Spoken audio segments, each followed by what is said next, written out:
If you plan on buying a home this year, there's a new federal reporting rule that goes into effect starting March 1st, 2026 that you're going to want to know about. And unfortunately, most buyers and sellers have not even heard of it. Hi, I'm Steve Jamrock with Realty Executives Premier, and as your local real estate expert, it's my job to keep you updated and educated on those changes that impact your real estate transaction. And out of my 23 years of being a realtor, this one's kind of a big one, so you're going to want to pay attention here.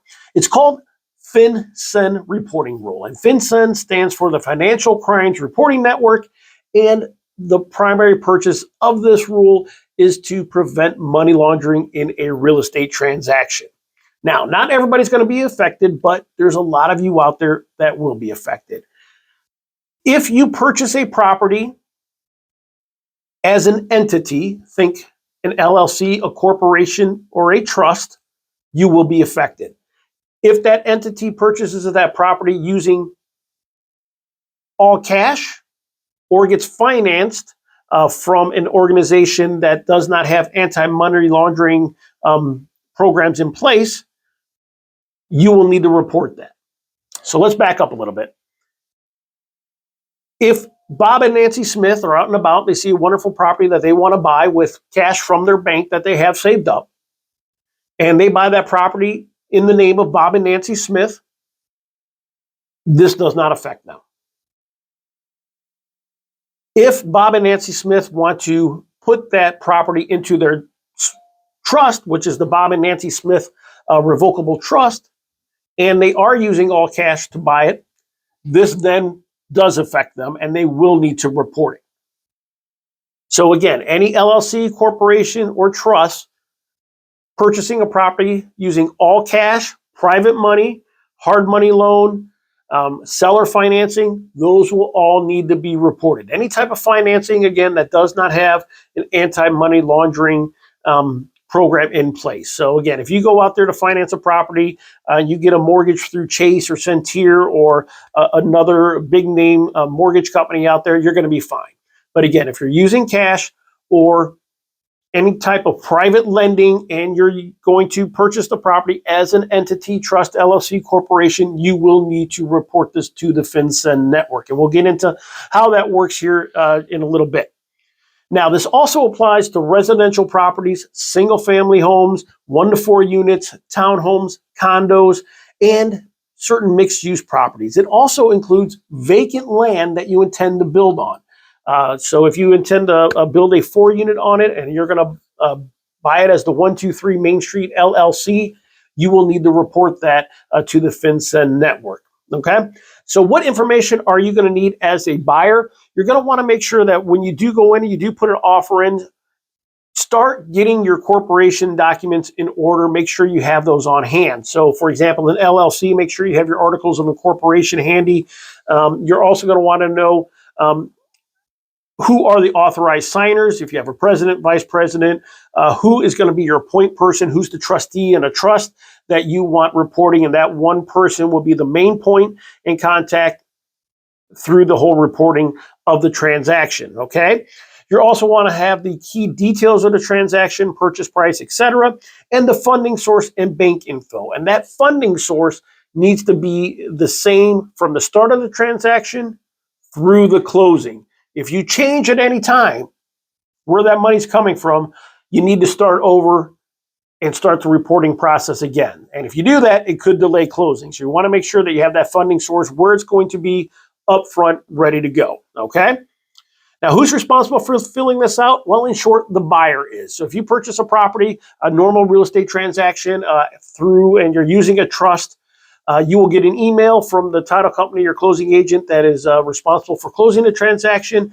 You will have access to what they're calling a portal that you will go in and fill out the information required by the government for where that money is coming from, the information on your corporation, LLC, trust, etc. And then go ahead and when you finish, that will go back to the title company so they can review it and have it ready to go to report after closing. All right.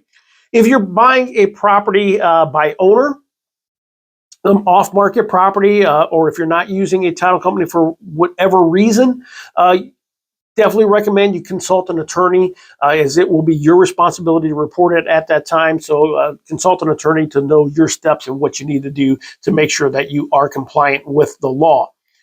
Now, again, who is responsible for reporting it?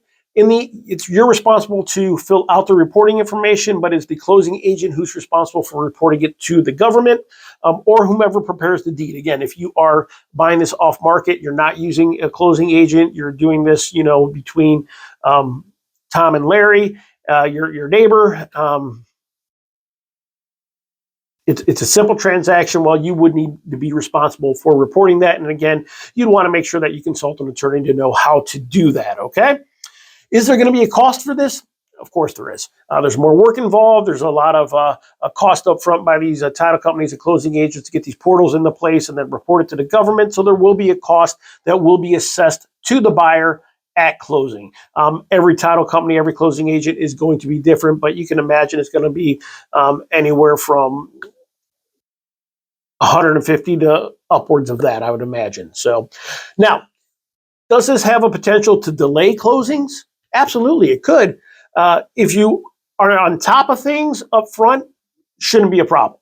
And that means, you have all your corporation docs, articles of incorporation, trust docs, whatever you need up front, your funding sources, and you fill out all the reporting information needed in a timely manner, there'll be no issues. What could delay closing? Well, again, you don't fill out those documents on time. I know many of you out there come to closing and start signing. You get documents emailed you ahead of time and you just put it off until you get to closing and sign it there. That will not be allowed here. There's just too much information. You'll need to have that done beforehand, okay? If you try to change LLCs or corporations on who's purchasing the property, many time investors, you'll have, again, you'll have the 123 Main Street LLC, but then, I'm going to change this to the Court Street LLC on this one here. You walk into closing and you want it done under this corporation. Can't do it. We'll have to start over, have to report that. So you don't want to do that. And also, if those funds come from a different bank or funding source than you originally reported, that's going to be a red flag as well and will stop closing. You will need to re-report, and that closing will not happen that day. So again, you're going to want to make sure that you're on top of it from the start and no changes. Or if there are changes, you're going to want to make sure that they're done way ahead of time and everyone gets plenty of notice there. All right. Now, what happens if you don't report or fail to report or just give false information? There's some pretty severe penalties here, guys, and that's why title companies aren't going to mess around. They're not going to give you any really exemptions or leeways or any kind of flexibility here. First off, if it's just negligence or you make an error, a knowing error, if they decide it wasn't just a simple mistake, you could be fined civilly, and that fine can be a couple $1,000s. If you do multiple transactions and you do similar mistakes, or you become a repeat offender, you could be fined upwards of a couple $100,000. Now, if you knowingly provide false information of, I don't even know where to begin as far as providing false information here, but if any of the information from your LLC or your funding, or you're trying to hide sources of where the money's coming from or where the money is going to, that becomes a criminal penalty with fines up to $250,000 and up to 5 years in federal prison. Now, again, this could include the closer as well. So, if you have a closer that just says, oh, sure, we'll look the other way this time, just give me that information, whatever, they report it, it comes back wrong, they're responsible. They could go to jail and be fined as well. So again, these closers and these title agents, they're going to be pretty strict about things. You're going to want to make sure that you have things completed correctly up front with plenty of time. If you have any questions about this, there will be some confusion going forward, but again, the main thing is to stay on top of it from the beginning. Definitely reach out with questions. We'll try to walk you through it the best we can, but when it comes to the actual reporting and filling out the information from the government, as realtors or as the title company, they cannot help you with that. We cannot help you with that.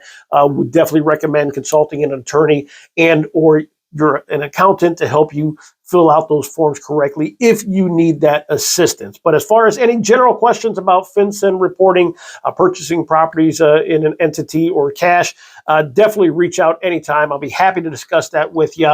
Again, this is a big one, guys. I know many investors out there with their corporations that like to change things up as they go out throughout the transaction. This will make it a little bit more difficult for you guys. So you're going to want to make sure you know what's going on here to make sure you don't get any kind of penalties from the government, and you keep that transaction going smoothly. So as always, guys, thanks for watching. If you have any questions at all, please reach out. Be happy to discuss.